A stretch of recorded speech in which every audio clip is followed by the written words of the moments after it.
masih sama dengan kemarin ya? 6. Berarti sampai pukul 17.45. Nah, sambil meleset-meleset dikit. Bismillahirrahmanirrahim. Assalamualaikum warahmatullahi wabarakatuh. Waalaikumsalam warahmatullahi wabarakatuh. Alhamdulillahi wa kafa.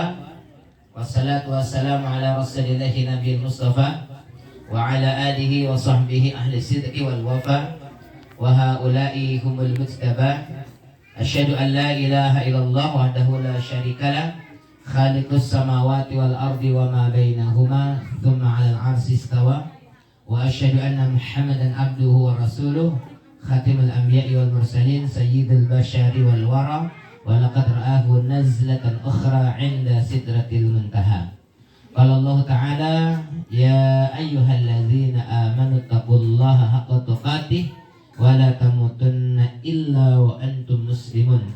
Allahumma salli ala sayyidina wa maulana wa habibina wa syafi'ina wa karimina wa qurrati a'yunina Muhammadin sallallahu alaihi wasallam wa ala alihi wa sahbihi ajma'in. Hadirin jamaah yang dimuliakan Allah Subhanahu wa taala. Alhamdulillah kita bersyukur kepada Allah Subhanahu wa taala di sore menjelang malam ini masih diberikan oleh Allah kehidupan, masih pada hidup, alhamdulillah. Makanya ketika bangun dari tidur itu mengucapkan alhamdulillahilladzi ahyana ba'dama amatana wa ilaihin nusur. Itu karena bangun. Hati-hati kalau lagi dengar ceramah gini jangan sampai tidur. Karena kalau bangun berpotensi nggak ketemu temannya lagi, ketemunya mungkar dan nakir. Nah, belai kan bahaya ya kan? Nah, bahaya. Makanya kita bersyukur masih diberikan oleh Allah SWT kehidupan sebagai opportunity, sebagai kesempatan. Untuk apa? Untuk menyiapkan bekal di kehidupan kelak. Karena setiap kita pasti mempercayai kehidupan kelak. Deal nggak nih? Deal kira 1 apa kira 2? Itu ya acara di televisi ya, super deal ya. Nah, karena kita mempercayai akan ada kehidupan setelah kehidupan ini dengan salah satu bukti yang udah meninggal, yang udah mati nggak pernah balik lagi, karena mereka betah di sana. Karena berarti di sana benar-benar ada alamnya. Seperti seseorang yang bermimpi, tahu kalau dia bermimpi umumnya ada setelah bangun dari tidur. Walaupun orang-orang tertentu yang agak wali-wali dikit gitu ya, itu tahu kalau dia sedang mimpi, sedang dalam keadaan mimpi, tapi dia tahu ini mimpi sehingga nggak terlalu kemerungsung. Hadapi misalnya, ya kan nih, kalau di mimpi mah bebas. Mimpi itu bebas, mau kawin lagi 8 kali boleh di mimpi bang ya. Nanti akan dibangkitkan dengan kenyataan. Oh jangankan kawin, orang bunuh orang aja boleh kalau dalam mimpi. Dalam mimpi ya, jangan sampai kejadian. Tapi mimpinya jangan sambil jalan. Ya bukan itu ya. Karena mimpi begitu seseorang bangun tidur, oh tadi mimpi. Itu sama seperti orang yang sekarang ada di dunia kemudian meninggal. Begitu nyampe sana, oh iya alam barzah beneran ada. Kebayang nggak? Nggak bisa balik lagi kan? Di mimpi kita yang tadi dipaksa sama istri suruh kawin 4 kali. Tapi di mimpi bapak-bapak mimpinya rata-rata gitu bu. Saking kemeter. Halo. Nanti kalau di surga ya jangan dirusuhin gitu kan. Nah, ini satu harus disyukurin. Dan karena Allah Subhanahu wa taala memberikan kepada kita begitu banyak nikmat dan karunia, Masya Allah, banyak sekali nikmat. Ya, hidup itu nikmat, oksigen itu nikmat. Kemarin pas Covid, oksigen harganya mahal. Ya kan? Ada orang Saudi itu saturasinya rendah, dipasang oksigen 4 jam, pas dikasih bill harganya 600 real. 4 jam 600 real. Ya, pas terima billnya nangis. Dikira gak mampu bayar. Ternyata bukan. Kenapa Anda nangis? Saya selama ini dari kecil sampai kemarin sebelum dikasih oksigen saturasi rendah 4 jam, Allah gak pernah ngasih tagihan sama saya. Rumah sakit ngasih oksigen timbang 4 jam, tagihannya berapa di sana? 600 real. Ekuivalen 1.500.000 atau bukan dikalikan 4.000 atau 3.000. Ya, 4.000 ya? Berarti biasanya habis murah nih. Ya kan? Atau masih baru nuker kemarin uangnya 4.600 kali 2.400.000 dalam waktu berapa? 4 jam. Kita hidup sampai bangkotan, sampai tuwir-tuwir begini, nggak pernah dikasih bil sama Gusti Allah. Nikmat itu baru dari oksigen, belum lagi yang lainnya. Tapi Allah hanya minta satu hal saja dari kita, yaitu bersyukur. Ya, jadi banyak bersyukur. Terus gimana cara bersyukurnya? Syukur itu, ya kan, ngendikan sebagaimana dikatakan oleh para cendekia, tegak lurusnya kesyukuran seseorang berbanding lurus dengan tegak lurusnya ketaatan yang dia lakukan. Saya katakan, besaran rasa syukur seseorang sama dengan besaran ketaatan dan amal soleh yang dia kerjakan. Makin banyak amal solehnya, makin banyak syukurnya. Kalau sedikit amal solehnya, sedikit syukurnya. Dan akan berlaku firman Allah Subhanahu wa taala, la in syakartum la azidannakum wa la in kafartum inna azabi lasyadid. Ini salah satu ayat lainnya daripada Al-Baqarah 183 ya ayyuhalladzina amanu yang jadi gacoan. Ya kan? Bukan gacoan yang jualan mie ya, bukan. Yang orang banyak hafal rata-rata. Oh, jatuh, bukan jatuh, lupa. Naruh di pinggir motor nih. Terima kasih. Ini udah pecah-pecah karena berkali-kali jatuh. Jatuhnya sih bener, yang tadi nggak jatuh saya taruh lupa. Terdistrak ya, kata anak sekarang terdistrak. Terima kasih Bu ya. Ini kalau dibawa ke konter ya 500 wah payu ya. Baca-baca itu. Tapi isi di dalamnya ini bahaya. Ya kan? Nah, isi dalamnya yang berbahaya. Bukan konten Pak yang berbahaya Pak. Bukan. Tapi ada mobile banking yang nilainya ratusan juta. Wih, sombong. Baik. Nah, karena rasa syukur juga ini jadi ngingetin saya. Ya kan, ngingetin saya. Kita ini ngalahin kemajuan kenikmatan Allah Subhanahu wa taala yang harus kita syukurin. Itu mengalahkan kenikmatan yang pernah dialami dari orang yang paling jahat Qarun, Fir'aun dan Haman. Orang yang paling baik misalnya Sulaiman, itu kan orang-orang kaya. Mereka walaupun kaya tapi enggak pernah menikmati bagaimana pakai ATM. Ya kan? Enggak pernah menikmati transaksi menggunakan ShopeePay atau GoPay atau Oppo, apalagi QRIS. Halo? Jadi kita lebih keren daripada para orang kaya. Orang zaman sekarang walaupun ngontrak tetap gaya pakai AC. Hah? Mas, jatuh Pak. Iya kan, walaupun ngontrak gaya pakai AC karena mengalahkan para sultan dahulu. Itu pertama, kita harus banyak bersyukur. Gimana bersyukurnya? Banyak melakukan amal soleh. Sama kempal-kempal gini nih amal soleh. Ya kan? Kempal-kempal begini, kempal jangan-jangan ada yang nggak tahu. Kumpul. Maklum orang kampung. Ingin kayak Gus Bah. Gak pakai bahasa Jawa terus padahal lainnya di Sumatera. Kumpul-kumpul gini ini amal soleh. Kenapa? Kita terhalang dari melakukan kemaksiatan. Ya kan, kalau ngumpul gini kan gak mungkin sambil nonton video porno. Ayo. Ya kan gak mungkin kan sambil ngincang tonggol gitu. Ayo, enggak kan? Nah, ketika seseorang berkumpul dan diniatkan itu. Jadi kalau ngumpul gini tuh diniatkan supaya enggak sampai melakukan kemaksiatan. Tapi tetap aja untuk rasanya ke tonggo ya. Jangan nyatu ya. Kalau jangan gibah, ya kan? Karena kita bukan sedang bikin konten namanya lambe turah, ya. Bukan, ya kan? Ngumpul begini jangan sampai bikin dosa. Karena lihat, ya kan udah pada mandi, udah pada seger, pakai peci, ya kan? Saya sampai bilang sama Pak Marji, biar gerah asal keren, saya bilang. Enggak gerah Pak Ustadz pakai jas, enggak apa-apa, ya. Biar gerah asal keren, gitu kan? Nah, karena kemarin gitu juga, ya kan? Karena gerah juga, karena bagi minum air hangat. Ya. Saya pesan jangan dicobain dulu, ya. Jangan dicobain tuh walaupun udah ngadep ya, jangan dicobain. Karena kalau nyobain berarti maksiat. Saya udah ingetin ya kan, walaupun sandulit, ya, walaupun sandulit, jangan dicobain dulu. Dan kecuali lagi masak. Kalau ibu-ibu lagi masak boleh dicobain, asal jangan ditelan. Ya kan, boleh nyicipin, wah kasinan ya kan, oh kurang asin, itu cukup di ujung lidah karena nggak ditelan. Kalau nyicipinnya pakai irus ya kebanyakan, ya atau sendok gitu kebanyakan sedap akar ya, jangan. Tapi jangan ditelan. Itu pertama, harus banyak bersyukur karena hanya dengan bersyukur melanggengkan kenikmatan Allah Subhanahu wa taala kepada kita. Terus sholawat dan salam ini baru pembukaan tadi. Ya kan? Udah diantre. Ya kan? Dan tepat maghrib. Nanti maghrib kita ingin kan? Ya, kita menantikan kita dalam maghrib dari kemarin. Maghrib yang ditunggu-tunggu oleh umat Islam itu ya. Setahun sekali dalam setahun dia maghribnya Ramadan aja. Emang pada nungguin maghrib kalau kemarin pas Sabanan? Halo? Oh, Senin Kemis. Ya, tapi nggak kan nggak seheboh itu loh.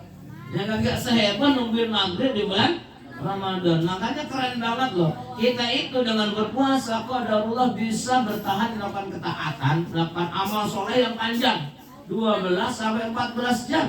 Amal solehnya itu puasa. Ya kan? Dari tadi jam berapa? 4.40 lah imsaknya atau adanya. Sampai nanti 6-10 menit. Itu kalau deres baca Quran, sampai ngiler karena sampai berbusa mulutnya itu.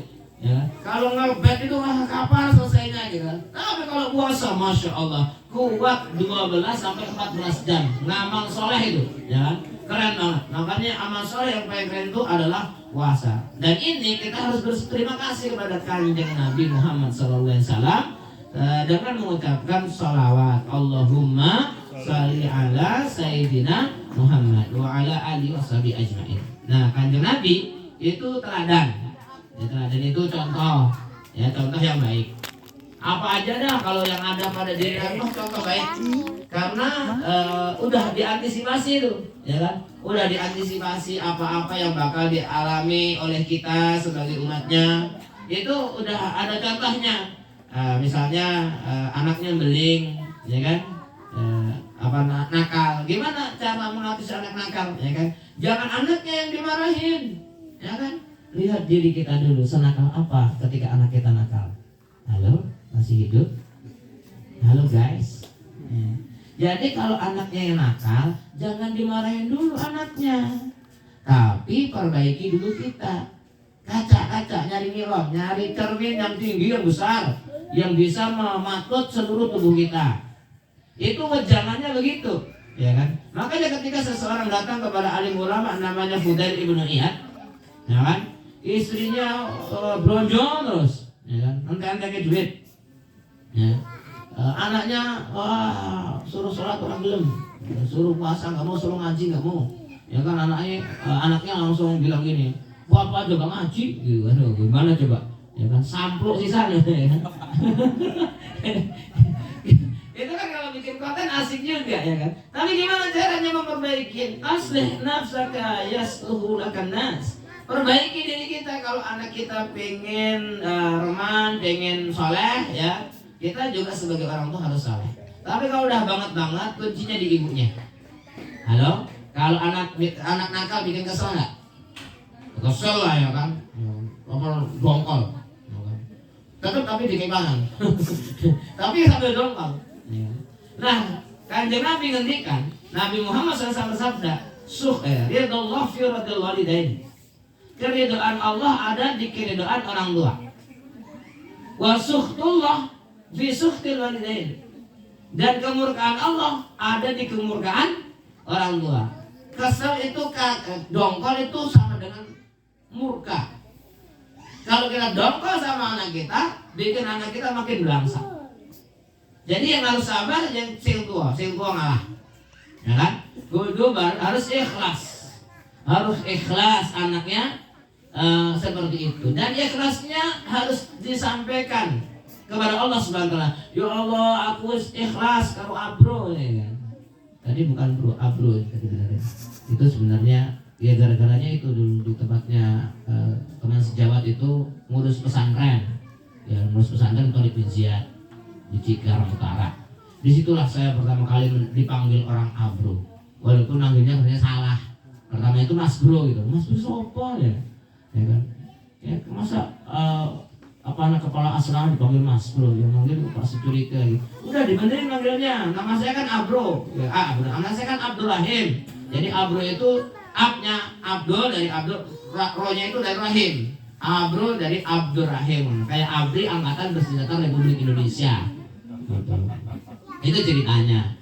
Dan makanya di Bekasi Raya, di Bekasi Kota, Bekasi Kabupaten, teman-teman yang suka undang pengajian itu kenalnya Pak Abro, Ustadz Abro gitu. Ustadz ya bukan Gus, apalagi Habib. Nggak nyampe gitu kan. Orang ayah saya bukan kiai, yang sholat ya jarang-jarang almarhum ayah saya itu. Ya kan? Ibu saya malah nggak bisa ngaji, nggak bisa bahasa Indonesia malah bahasa daerah bisa. Bahasa daerah yang hanya yang paham yang dekat aja. Alhamdulillah ibu saya masih hidup. Almarhum, ayah saya udah almarhum. Tapi ya semua inspirasi dari beliau. Teman-teman yang dimuliakan Allah Subhanahu wa taala, kembali lagi tadi permasalahan-permasalahan yang terjadi pada diri kita itu sudah ada cara penyelesaiannya yang dicontohkan di dalam Islam, baik langsung oleh Rasulullah ataupun tidak langsung, ya kan, melalui inspirasi dari apa yang disabdakan oleh Nabi Muhammad SAW. Misalnya apa tadi? Anak nakal, kita kan Rasul. Gimana caranya biar anak putus dari kenakalannya? Ya kan? Kita nggak boleh getun, kita nggak boleh mangkal, kita nggak boleh dongkol. Abad nggak? Abad kan? Kita itu sampai berdalil loh. Ayah itu pagi-pagi pulang petang, apalagi biar enak banyak P-nya.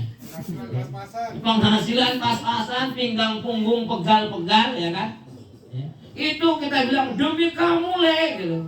Dan kalau anaknya udah ngaji sama saya, bullshit pak, ya kan? Kalau udah ngaji sama saya, karena enggak. Itu cuma kambing hitam aja, demi kamu le, demi kamu istriku, itu bullshit, ngapusi. Karena sesungguhnya seseorang itu tidak beramal untuk orang lain, untuk dirinya sendiri. Ya, jangan ngedamel, ya kan? Dalilnya demi anak dan istri, oh salah. Ngerti nggak? Ngerti nggak? Meneng ya. Anda bekerja, terus dikatakan demi anak dan istriku saya bekerja, enggak. Demi diri kita sendiri. Untuk apa? Menunaikan kewajiban sebagai suami. Anak dan istri itu kena efek samping, ya. Efek samping yang entak-entak biasanya, kan? Itu benar serius, ya kan? Jadi udah jangan pernah mendalilkan apa yang kita lakukan demi anak dan istri. Enggak, itu demi kita agar tunai kewajiban kita di hadapan Allah Subhanahu wa taala. Karena setiap rupiah yang kita berikan kepada istri dan anak kita menjadi sedekah. Ya kan? Kalau sedekah ke tempat lain nggak kuat, belanja ngasih istri 5 juta per bulan ya. Kalau sedekah kelas Al-Kahfi setiap bulan 5 juta ya nggak kuat. Sedekah ke masjid ya kan tiap bulan 5 juta, wes, masya Allah kaya banget itu. Kan nggak mungkin dari gaji kita semua kan. Tapi begitu kita berikan kepada istri, bu, tampi itu terima itu sebagai sedekah dari suami yang harus amanah, nggak boleh sedekah dikorupsi. Makanya kalau terima uang dari suami, makainya harus sesuai dengan nomenklatur. Wah, syukurin lo tahu nomenklatur nggak? Ya, harus sesuai RAPB R ya, RAPBR rumah RT. Rencana anggaran belanja dan pendapatan rumah tangga, ya kan? Itu makanya kalau para istri yang menerima uang dari suami, kalau mau sedekah itu ya harus izin ke suaminya, ke garwanya, ya kan? Kebelahan jiwanya, ya kan? Walaupun mungkin disesali ya, belahan jiwa kok ngene toh, apa ya tenang gitu. Belahan jiwaku kok seperti ini, siapa nggak salah gitu kan? Ya tinggal flashback aja. Dulu pas pas muda, apa yang telah dilakukan oleh kita semua sehingga menemukan garwa sigarane nyawa seperti yang ada sekarang. Itu sekali lagi ujian, ya kan? Ujian, ya kan? Ini sekalian saya kasih tahu, ya kan? Saya kasih tahu. Jangan kalau sama suami, ibu sekalian, jangan marah-marah kalau uang belanjanya kurang. Karena suami itu di tempat kerja udah dimarahin atasannya. Halo? Ya, di jalan keserempet titik, diamu-amu kalau saya guna jalan, motomu, nah, ya kan? Mending motomu, kadang-kadang di hewan-hewanin, ya kan? Halo, pernah ngalamin atau pelaku atau korban? Ya pelaku kadang-kadang ya kadang-kadang korban, ya kan? Tergantung nasib dan amal soleh pas sebelum berangkat kerja. Ya. Jadi sebenarnya kalau misalnya dikatain, misalnya saya kemarin kejadian, saya aja lah saya. Itu malu sampai peci sih sebenarnya. Kalau waktu nyetir pakai peci saya. Itu nyerempet spionnya orang. Mau minta maaf itu mah dimaki-maki saya. Oh ya saya nyopet dong. Iya Pak, saya pun beli. Ya. Itu kalau kita marah kan kejadian malah berantem. Ya. Nah kalau dalam kondisi seperti itu yang paling aman itu segera melarikan diri dari tempat kejadian perkara. Ya kan? Itu yang paling aman. Ya kan? Mau berantem menang kalah malah jadi perkara. Jadi masalah yang lebih complicated. Ya kan? Itu yang diajarkan oleh guru silat saya. Kalau ketemu musuh, jurus andalanya adalah lari 1000 langkah. Melayu, ya balik kanan. Ketemu begal, nggak usah jago-jagoan. Misalnya berantem kok menang, begalnya meninggal. Ya boleh jadi kita yang diperkarakan. Tanya sama AKBP. Ya apa yang dibaca situ? Pak polisi yang baca situ kan? Ya apa namanya? Pak Intel dari Pak Arifin, ya kan pasti perkarain lah kalau kita membunuh begal udah kejadian ya kan udah berada, apalagi sengaja mbak pentungan ya kan nggak boleh orang sipil mbak pentungan, yang boleh mbak pentungan itu security dan itu harus terdaftar punya register. Makanya kalau ketemu masalah di jalan udahlah, ya kan? Kalau bisa lari. Maka kalau melawan itu adalah pilihan terakhir ketika udah nggak bisa ngapa-ngapain lagi, sehingga secara hukum formal di Indonesia kita benar-benar sebagai pembelaan diri. Nah kalau ada masalah, insya Allah ada solusi. Karena Allah Subhanahu Wa Taala berfirman, Inna ma'al usri yusra. Sesungguhnya bersama dengan kesulitan itu ada kemudahan. Setiap ada masalah, setiap ada kendala, insya Allah ada kendali. Dan kendali yang disebutkan dalam Al-Quran itu selalu dua sisi. Karena kata kendali, ya kan, karena kesulitan dalam Al-Quran itu menggunakan alif lam, namanya al-usr. Ada alif lam, hanya satu, definitif. Sedangkan kemudahan nggak pakai alif lam, gunakan yusran, artinya lebih dari satu. Maka bangun positive thinking agar mudah menjalani, menyelesaikan permasalahan yang kita hadapi. Baik, teman-teman yang dimuliakan Allah Subhanahu Wa Taala, itu baru di tahap kedua tadi, yaitu menyampaikan sholawat kepada Nabi Muhammad Sallallahu Alaihi Wasallam. Udah 20 menit, alhamdulillah. Asik apa asik? Lanjut. Gaspol atau enggak? Nah, siapa tahu bisa FYP das atatif gitu kan kalau gaspol ya kan. Kalau gaspol itu kalau enaknya kalau sama orang institusi enak gitu kan. Kalau boleh gaspol gitu kan. Kalau sama warga jangan gaspol, gua harap diundangnya. Baik, teman-teman yang dimuliakan Allah Subhanahu Wa Taala. Siam ya, itu berasal dari kata atau puasa yang kita lakukan itu oleh Allah Subhanahu Wa Taala disebut, didefinisikan dengan siam. Ya kan? Jadi dalam Al-Quran puasa itu menggunakan dua bahasa, dua kosakata. Kosakata yang pertama siam, sebagaimana tadi yang udah disepil sama siapa tadi yang hafalkah surat Al-Baqarah 183? Ya, apa? Coba yuk Pak, mau bareng-bareng.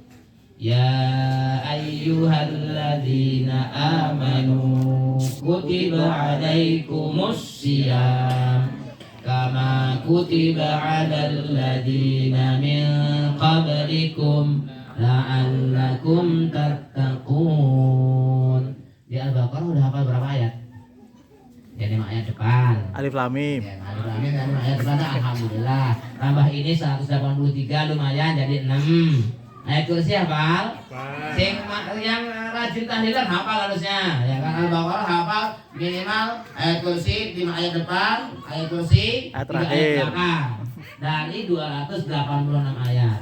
Terus ayat yang lain itu teriak. Mas Bro, Pak Bro aku kapan dihafal? Itu ayat yang 222 teriak. Dengar nggak teriakannya? Iya, enggak kali. Iya. Itu kalau telinga kita tuh diginiin, oh teriak dia, iri sama ayat 183. Kenapa ayat 183 engkau hafal duhai muslim? Duhai marji misalnya. Artinya betul-betul orang kenal, ya kan? Kenapa Anda hafal kok aku belum dihafal? Kata ayat 10-nya. Kata ayat 21-nya juga. Dan semua mereka teriak, gua nunggu dihafalin sama lu pade, gitu. Itu teriak kalau kita denger itu. Coba bayangin ini warga segini banyak yang dikasih bungkusan kuning mung siji tok. Ya kan? Itu ada berapa bungkusannya? Banyak, ya lebih dari 3. Ya kan? Itu kalau kemudian cuma 1 orang doang yang dikasih, yang lain ngiri lah. Enggak. Terus enggak cocok kalau ceramahku gitu. Itu yang berhak yang ngiri, berarti yang gak ngiri gak berhak gitu. Ya kan yang nyediain berarti yang bilang tadi enggak. Ya kan? Yang punya ya kan? Yang enggak. Ya kan? Kalau itu udah bagiannya jatahnya enggak nyampe, iri enggak? Iri. Ayat Al-Quran juga begitu, guys. Iya. Jadi kita tinggal menyelesaikan, menuntaskan sisanya. Alhamdulillah udah hafal beberapa ayat di surat Al-Baqarah. Alhamdulillah. Tinggal tambahkan niat kapan ayat lainnya mau dihafal. Kalau udah pada gerang begini, seput-seput, wir-wir ini. Gerang itu apa? Ya kan? Ya. Misalnya ya kan, kita ini sudah gesang, udah hidup 36 tahun. Sebenarnya kalau one day one ayat, 1 hari 1 ayat kita hafal, itu hanya memerlukan waktu 18 tahun untuk menghafalkan berapa ayat Al-Quran? 6.000 sekian. 600 wanin terus kan? Nah, disampluk kalau malaikat Jibril nanti salah. Ya kan pasti kebanyakan orang bilang 6.666 ayat, betul? Iya. Iya, ayo dihapus ganti. Ya, salah nih. Ya, diganti jadi 6.300 3 jadi lupa kan disamplung malaikat Jibril ya. 6.236 ayat. 6.236. Nanti kalau salah saya ada tuh nazar. Review, tapi kayaknya segitu. Jadi cuman ayat Al-Quran itu cuma 6.236 ayat. Hanya butuh waktu 18 tahun kalau 1 hari 1 ayat. Hanya butuh waktu 9 tahun kalau 1 hari 2 ayat. Kalau mau 30 tahun berarti 1 hari setengah ayat. Qul huwallahu dipotong jadi 2. Ya kan? Harusnya selesai kan? Kenapa nggak selesai? Wah, dilanjutkan programnya. Ya kan? Enggak dilanjutkan programnya. Saya pernah mengalami pengalaman spiritual. Ngapal Quran itu cuma 6 bulan. Karena 1 hari saya ngapal 5 halaman. Berapa? Kalau kita ngapal 5 halaman itu cuma butuh 6 bulan.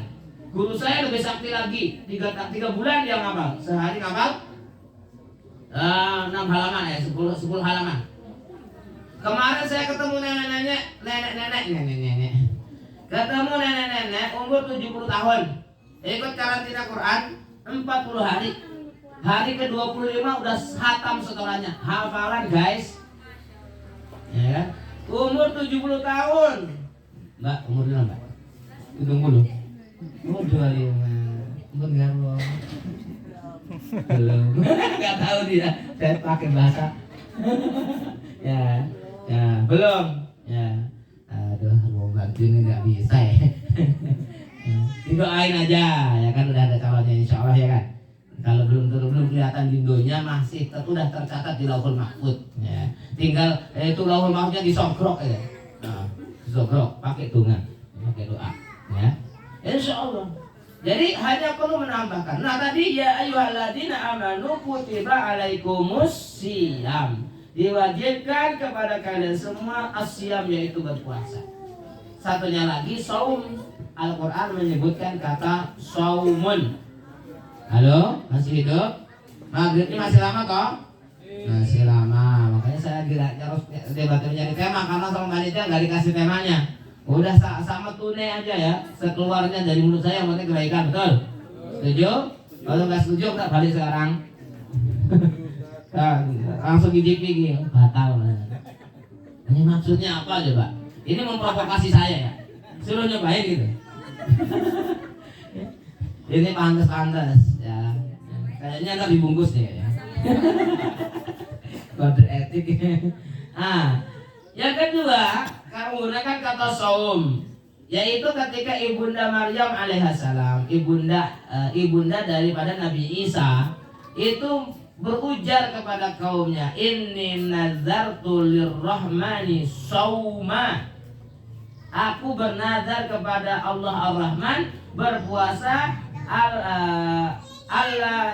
ini nadartu lirrahmani sama falan tukallimal yauma insia. Aku enggak akan berbicara dengan manusia hari ini. Jadi dia puasanya puasa ngomong. Halo? Bisu. Itu menggunakan kata saum. Sedangkan puasa yang kita kerjakan menggunakan kata siam. Itu lebih dalam, lebih keren, karena yang ditahan bukan yang nampak saja, tapi juga ditahan yang tidak nampak. Karena sesungguhnya rukun puasa sederhana, hanya dua. Ada yang tahu nggak rukun puasa itu dua? Rukun itu tiang, Pak. Tiang itu ini apa namanya? Sokok guru. Bukan tiang bahasa Jawa. Caga. Ya kan? Tiang. Ya kan? Rukun itu tiang. Kalau salah satu rukunnya hilang, batal puasanya. Baik nggak? Bahaya nggak? Nah, rukun Islam ada 5, banyak. Rukun iman ada 6, wah lebih banyak. Rukun sholat ada berapa? Ayo. Sholat tiap nino 17 guys. Ya kan, ada yang bilang 13, ada yang bilang 14, umumnya bilang 17. Takbiratul ihram, niat, berdiri, takbiratul ihram, baca Fatihah, ruku, i'tidal, sampai salam, ya kan? Ntar diperincinya pas pengajian kita aja, biar diulang lagi, ya kan? Nah, rukun yang pertama agar puasa kita itu jadi siam, bukan jadi saum. Nah, itu satu, perhatikan rukunnya. Rukun yang pertama namanya niat. Ya, niat. Niatnya harus dari malam. Enggak boleh dadakan kayak tahu dadakan, ya kan? Tahu bulat dadakan enggak boleh. Makanya kalau habis tarawih, imam-imam kita mengingatkan Bismillahirrahmanirrahim. Gimana? Nawaitu sauma ghadin an adai fardhi sahri. Kalau Ramadan ngajine urung jero kuwi. Ya kan? Nah ngajine jero Ramadan wis viral to kae. Ya. Karena mudhofnya diidhofahkan berarti enggak apa-apa, tapi ya ben enggak apa-apa puasanya ben sak tahun. Ya kan? Ramadhani hadhihi sanati lillahi ta'ala. Puasa niatnya itu dia maksudkan nawaitu shauma ghadin, aku berniat besok puasa, ya kan? An adai, untuk melaksanakan fardhi sahri, kewajiban bulan Ramadan, hadhihi sanati, pada tahun ini, bukan sepanjang tahun. Karena kalau dibaca Ramadan hadhihi sanati artinya sepanjang tahun. Gitu ya. Nah, makanya itu niat. Dan Rasulullah SAW menghentikan bersabda, malam yubayyitin niyata fala saumalah. Barang siapa yang tidak memalam harikan niat, maka tidak sah puasanya. Jadi hati-hati Bu, kalau bangunnya kerinan, kesiangan, ya kan, terus tadi malam belum niat, udah nggak usah puasa aja, entar kodok.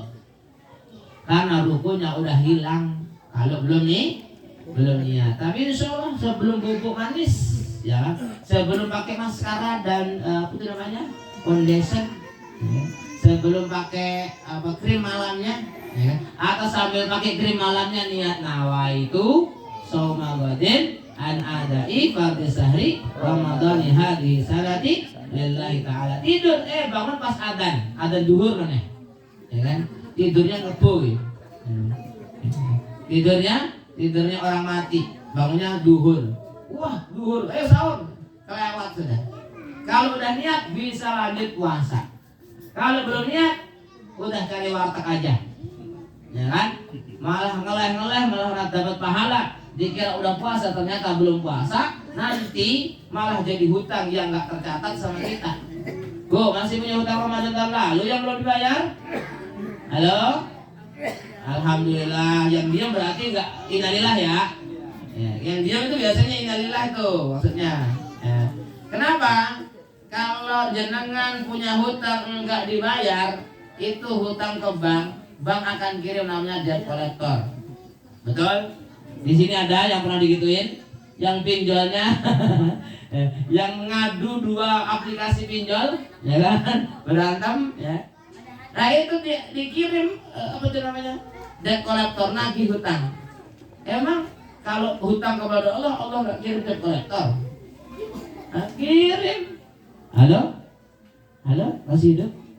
Ya. Masih hidup ya? Kalau ditanya jawab ya, nggak masih hidup. Kalau nggak hidup malah tak talkin sisanya. Teman-teman, kalau hutang kepada orang ditagih nggak? Ditagih, ya kan? Pak Narji punya hutang ke Pak RT, orang dibayar-bayar utang iuran bulanan, ya kan? Iuran sampah, iuran macam-macam lah sesuai dengan kebijakan masing-masing RT. Enggak dibayar-bayar, ditagih nggak sama bendahara? Ditagih. Udah gitu kadang-kadang nggak bayar juga diumumin di grup warga. Tadinya udah dijapri, mau nggak dibayar-bayar diumumin di grup warga. Besok lama-lama diboikot itu. Nah kalau dalam bank didatangkan debt collector, sang penagih hutang. Allah Subhanahu wa Ta'ala juga punya debt collector. Yang paling ngeri debt collector yang namanya malas ibadah. Nah itu yang paling mengerikan. Kalau kita mau ibadah malas, apa iktirafnya, ya Allah, aku punya utang apa kepada Engkau ya Allah, ibadah mana yang belum saya tunaikan. Begitu. Itu yang paling ngeri. Yang agak ringan, anaknya sering sakit, itu debt collector dari Allah Subhanahu wa Ta'ala. Ya kan? Istrinya melayu sama laki-laki idaman lain, mungkin itu debt collector juga. Kan gitu iktirafnya. Ya kan? Rabbana zalamna anfusana wa illam taghfir lana wa tarhamna lanakunanna minal khasirin. Itu adalah iktirafnya Nabi Adam karena pernah melanggar perintah Allah, makanya dikasih debt collectornya, namanya diturunkan ke dunia. Kemudian Nabi Yunus alaihissalam beriktiraf, ngakui kalau salah, ya kan? La ilaha illa anta subhanaka inni kuntu minadh dhalimin, ya kan? Enak kan diuji pakai yang tidak menyenangkan atau enak diuji pakai yang menyenangkan? Ya kan? Diuji jadi orang pintar, enak toh? Diuji jadi orang kaya, asik toh? Ya kan? Diuji dengan ketenangan, asik kan? Itu cuma tinggal bersyukur. Ya, tapi biasanya kalau diuji dengan yang mengenakan itu enggak terasa. Itu rukun yang pertama, yaitu niat. Makanya ibu-ibu tolong misalnya jangan sampai nanti kita sudah di bulan Ramadan ini, terus masih ada Ramadan tahun lalu yang belum dibayar, takut Allah kirim debt collector. Nggak enak kalau sampai ditagih sama debt collector, apalagi diumumkan ke seluruh kontak yang ada di HP kita. Pak segera bayar hutangnya, tolong sampaikan kepada Pak Abru segera bayar hutangnya, gitu kan? Pak Marji tolong sampaikan kepada Pak Abru suruh segera bayar hutangnya, kan? Itu kalau ada kontak kita yang ada orang di kontak kita yang bermasalah dengan pinjaman online non syariah, ya teman-teman. Itu yang pertama, mesti harus berniat sejak malam hari. Yang kedua, rukun yang kedua al-imsak. Al-imsak bahasa sederhananya ngempet atau menahan diri. Nah, hanya menahan dari 3 hal. 1, nahan dari makan. Walaupun udah disajikan jangan dicoba-coba kalau belum adzan. Karena al-aslu baqa'u makana ala makana. Aslinya puasa itu siang hari. Ya. Silakan aja dibagikan, jangan dicicipin sampai mendengar suara adzan, tapi harus adzan beneran, bukan adzan aplikasi. Ada yang iseng lagi nanti ya, setel adzan Allahu Akbar, Allahu Akbar, Mekah lagi adzannya ya kan? Allahumma laka sumna, itu adzan contoh ya kan? Jangan sampai berbuka karena nunggu adzannya yang sana itu, yang legal formal, yang sesuai dengan aturan yang dari masjid.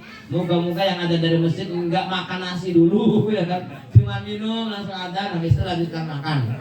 Nah, ngempet dari 3 hal. Yang pertama dari makan dan minum bagi kita semua. Dan satu adalah ngempet di siang hari, dan ngempetnya menahan dirinya hanya di siang hari. Kalau udah malam boleh makan dan minum, ya. Yang ketiga ngempet dari apa? Dari berhubungan suami istri, ya kan? Dari berjima. Itu kan enak kalau yang belum punya suami atau yang sudah nggak punya istri, diganahan dengan 2 hal, dari makan dan minum. Tapi biasanya malah ngempetnya tingkat tinggi, ya. Halo, teman-teman yang dimuliakan Allah SWT, itu rukun zahirnya, tetapi ada rukun batinnya. Ya kan, rukun batinnya itu yang lebih harus diwaspadai karena berpotensi banyak kita langgar. Misalnya, ya, innallaha, sesungguhnya Allah tidak akan memandang, tidak akan menerima puasa seseorang di antara kalian la yada qala zur, yang tidak meninggalkan perkataan-perkataan yang sia-sia. Seperti ngomongin tetangga, halo, itu kuenya taruh dulu ya. Nggak usah dikempit ya, ya. Nanti waktunya datang. Teman-teman, yang kedua itu rukun yang nggak kelihatan adalah rukun batin. Nah, yang kemarin ada jamaah bertanya, Pak Abro, Pak Ustadz, boleh dong nanya? Kamu nanya, saya bilang, ya kan? Langsung bertanya, katanya setan di bulan Ramadan di kerangkeng, betul? Ya. Kalimatnya wasujifati sayatin. Tapi kenapa masih banyak orang yang melakukan tindakan kemaksiatan?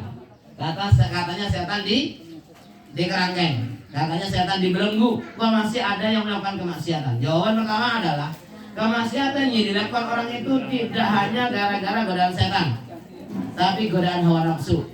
Hawa yang bikin nafsu, ya kan? Emang Hawa kan yang bikin nafsu, ya kan? Kalau sampean nafsu pada sama Adam, itu namanya LGBT. Ya, patut dikasihani, didoakan mendapatkan hidayah taufik dari Allah Subhanahu wa ta'ala. Itulah kenapa hawa nafsu disebut dengan hawa nafsu, karena yang bikin nafsu adalah mbak-mbak yang hawa. Nah, itu satu, kenapa masih ada kemaksiatan karena dorongan hawa nafsu. Yang kedua, di kerangkengnya, di belenggunya itu majazi. Majazi itu kata kiasan. Implikasinya apa? Implikasinya, ya kan, tidak ada kiai ulama yang memberikan penjelasan kepada kita semua tentang hilangnya kemampuan menggoda setan ketika dibelenggu. Orang kalau lagi diborgol masih bisa ngoceh nggak? Hanya diborgol tangannya, kan bukan mulutnya. Dan setan itu godanya membisikkan. Oh, cicipi, enak wih. Cuma bisikin aja. Itu ambil korupsi aja, mumpung lagi banyak, ya kan? Duit negara ini bukan duit tetangga, misalnya. Nah, itu tidak menghilangkan kemampuan, tidak ada keterangan, tidak ada sanad keilmuan yang mengatakan bahasanya, atau ulama yang ngendikan, berkata, berfatwa, menyampaikan fitwah kalau setan dengan dibelenggu kehilangan kemampuan menggodanya, atau kemampuan menggodanya dicabut oleh Allah Subhanahu wa ta'ala. Yang ketiga, yang dimaksud karena dia adalah majazi, karena dia adalah peribahasa, atau dia hanya sebagai ungkapan yang tidak hakiki, yang tidak bisa digoda oleh setan itu hanya orang yang beriman. Halo? Siapa yang tidak bisa digoda? Orang beriman. Besok buka bersamanya habis tarawih gimana? Biar bisa saling nyicipin. Ini kemecer loh. Ngeliatin pisang kuning-kuning, ya Masya Allah, kata LG gitu. Padahal kan kalau udah digigit sama seperti rasanya sama yang kemarin-kemarin. Tapi kenapa makanan begitu bulan Ramadan kok terasa kelihatan lebih enak? Itu namanya dorongan hawa nafsu. Bukan dorongan setan itu. Ya Allah, itu manggis gue enak tenan, kayaknya itu enak banget, gitu kan? Itu dorongan hawa nafsu. Rasanya sama seperti kemarin pas belum puasa, yakin. Kulit manggis itu masih pahit. Nah, tambahin nih, Masya Allah, kapan mangannya gitu. Enggak terawih kenapa mangannya seambek-ambek ini? Enggak bakal salat terawih nih, apalagi nanti panitia ultimatum. Enggak boleh pulang kalau makanan belum habis. Tapi enggak boleh dibungkus. Ya. Enggak boleh take away. Ya. Nah, kita kembali lagi tuh. Siapa yang tidak bisa digoda oleh setan? Orang yang beriman. Oh, tapi buktinya banyak kiai yang tergoda. Berarti pas tergoda, sedang imannya sedang nggak ada. Apa dalilnya? Dalilnya hadis dari Nabi Muhammad SAW. La yazni zani hina yazni wa huwa mu'min. La yasriku syarik hina yasrik wa huwa mu'min. Tidaklah seseorang sedang berzina itu beriman ketika dia berzina. Ketika belum berzina ada imannya. Pas berzina tek gitu, imannya nggak ada. Kalau sampai meninggal pada posisi sedang berzina, maka meninggalnya dalam keadaan tidak beriman. Kalau setelah berzina boleh jadi imannya udah astagfirullahaladzim, dalam hatinya oh ini dosa, gitu kan? Nah ketika dia melakukan melakukan dosa itu imannya sedang tidak ada. Nah karena iman itu menjadi benteng, dialah yang secara hakiki menyebabkan setan itu sudifat dirbelenggu, kehilangan daya kemampuan menggoda atau penggodaannya itu enggak digubris, enggak diperhatikan. Dia bahasa tenang. Oh iya siap. Alhamdulillah, terima kasih diselamatkan. Nah, itu yang dari tadi saya tungguin padahal. Nah, karena ada acara lain itu yang saya tungguin. Boleh saya pulang duluan berarti ya? Biar tak saya buka sama anak dan istri saya. Udah 7 hari saya nggak berbuka sama anak dan istri ya. Tiap Juno begini, 1 pekan ya buka bersama istri sampai mengultimatum kapan buka di rumah ya. Ini dari tanggal 1 sampai tanggal berapa nih? Tanggal 13 bukanya di luar mulu ya kan. Termasuk kalau di rumah juga suruh bukanya di luar, jangan masuk. Udah buka di luar sekalian gitu ya. Nah, jadi insya Allah dengan iman kita mendapatkan junnah, mendapatkan perisai sehingga terjaga dari perbuatan maksiat, termasuk ketika mengkorupsi. Tidaklah seseorang itu beriman ketika dia berkorupsi, karena ketika dia berkorupsi sebenarnya sedang tidak beriman. Setelah selesai, kemungkinan besar imannya ada. Karena masih ada acara selanjutnya, dan terima kasih telah dibisikkan ada acara selanjutnya. Itu membahagiakan sekali bagi saya, karena saya ngedobos harus saya habisin sekarang. Ya. Harus saya selesaikan sekarang. Baik, subhanakallahumma wa bihamdika asyhadu an la ilaha illa anta astaghfiruka wa atubu ilaik. Pesan kepada teman-teman yang hari ini menerima amal saleh dari saudaranya, moga-moga dikuatkan niatnya untuk bercita-cita nanti suatu saat hari ini kita menerima sampai kita yang memberi. Amin. Ya. Aku lupa ya. Assalamualaikum warahmatullahi wabarakatuh. Ustaz, untuk ini jangan ini dulu Ustaz. Jangan dulu.